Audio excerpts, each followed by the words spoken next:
Hey everybody, how are my Glow Tarts doing today? I hope everybody's well. Alright guys, so the July spoilers are up for the Ipsy GlamBag Plus box. This is the upgraded version. So I'm just going to put the spoilers all up here because it's just too much to go over. So I'm just going to show them up here. Now there are going to be some variation items, so you won't get everything that's up here, but you will get 5 of these items in your box. And as always, Ipsy is linked below. If they reveal any more spoilers, I will keep you guys updated. There should be spoilers going up for the August box. So as soon as they reveal any of those, I will update the video. And I will link the Ipsy regular standard bag spoilers down below in the description box if you want to check those out as well. So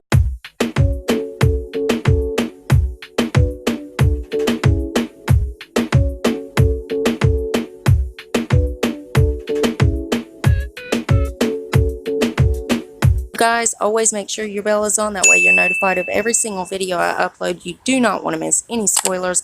Also guys, rate the video for me if you would. Give it a thumbs up if you liked it, thumbs down if you didn't. That just shows me exactly which videos you guys have been enjoying and which ones I need to adjust just for you. And one more tiny favor before you guys head out. Go ahead and hit that subscribe button and join my Glow Tart family. We would love to have you. And I love you guys so much, and I will see you in the next one. Bye guys.